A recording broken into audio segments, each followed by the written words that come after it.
आज मैं आप लोग को एक ट्रिक बताने वाला हूँ, how to score our marks in physics particularly. और फिजिक्स को अभी कैसे पढ़े। तो अगर आप ढंग से प्लानिंग करते हो फिजिक्स के बारे में, थ्योरी पार्ट, न्यूमेरिकल पार्ट और कुछ कुछ एसर्शन एंड रीजनिंग भी आ रहे हैं इनडायरेक्टली, तो आपके स्कोर कैसे हम लोग इंश्योर करें कि 180 आउट ऑफ 180 आए। अभी से जो बच्चे एक ड्रॉप ले चुके हैं, 2 ड्रॉप ले चुके हैं, कुछ उसमें से कोचिंग ज्वाइन कर रहे हैं, कुछ टेस्ट सीरीज ज्वाइन कर रहे हैं, कुछ बच्चे कुछ भी नहीं ज्वाइन कर रहे हैं, वो यूट्यूब के वीडियोस और सेल्फ स्टडी पे बेस्ड है। ऐसे बच्चों को मैं सजेस्ट करूंगा, ये उन सभी के लिए है those who drop the year और या फिर 12th में सीरियसली उन्होंने अच्छा किया और अब अगला 1 साल में उनका सिलेक्शन ऑलमोस्ट श्योर है, ऐसा लगने लगता है हमें आपको। तो इन बच्चों के लिए एक पॉइंट है कि आप पैरेलली, मेरा मानना है कि आप सीक्वेंस से स्टडी कर सकते हो। सीक्वेंस भी अपने हिसाब से 2 तरीके से ले सकते हो। एक सीक्वेंस आप एकदम एनसीईआरटी को फॉलो करते हुए चलो, और एनसीईआरटी को फॉलो करते हुए चलते हो जब, तो थोड़ा सा आपके लिए बोरिंग हो सकता है अगर आप किसी गाइडेंस के साथ नहीं पढ़ रहे हो।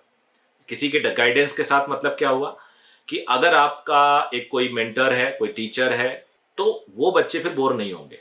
लेकिन अगर अकेले आप एनसीईआरटी के सीक्वेंस से चलते हो तो 11th पार्ट थोड़ा सा मुश्किल होता है।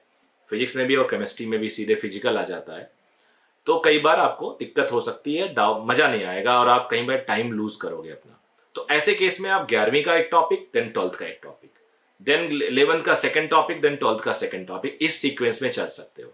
और you can define any sequence by your own choice.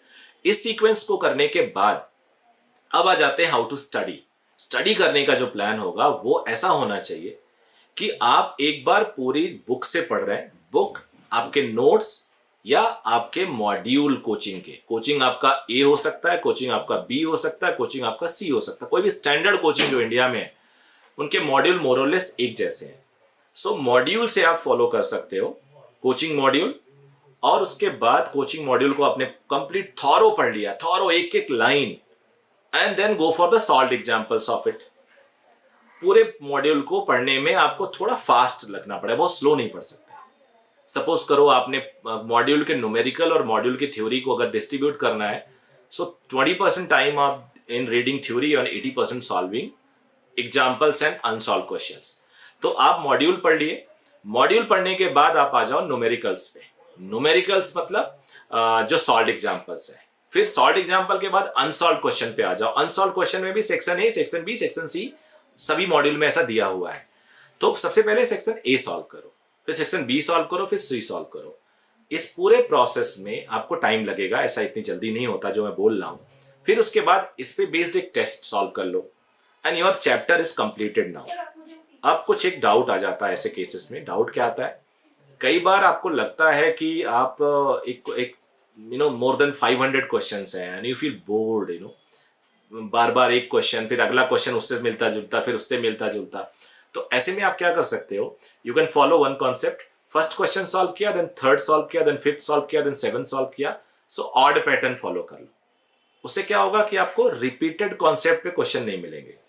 For example suppose F is equal to M A है, this is very silly example. F is equal to M A है, तो एक बार ए देके और एम देके एफ पूछ लिया, अगले क्वेश्चन में एफ और एम दिया, ए पूछ लिया, तो ये आप बोर हो जाओगे, आपकी एनर्जी लॉस है, बेकार है। तो ऐसे क्वेश्चन में मैं जनरली सजेस्ट करता हूँ first, third, fifth, seventh, ninth, इस तरह से फॉलो करो। और even you may follow pattern 1, 4, 4th, then उसके बाद 7th, एंड ऐसे 2-2 छोड़ के तीसरे पे चले जाओ।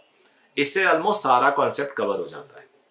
उसके बाद आप पेपर सॉल्व करो, लेकिन पूरा का पूरा डिफाइंड पैटर्न होना चाहिए।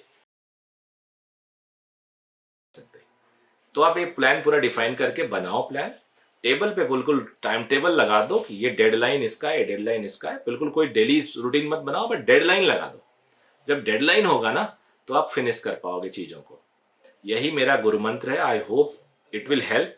और वो सारे बच्चे जो इस चीज़ को सुन रहे हैं अभी, प्लीज़ आप कमेंट करके बताना कि आपको ये अच्छा लगा, ये वर्केबल है कि नहीं वर्केबल है।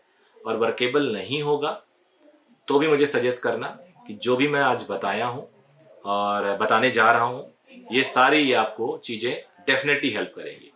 सो चैनल अगर सब्सक्राइब नहीं किया होगा तो कर भी देना प्लीज़ यार।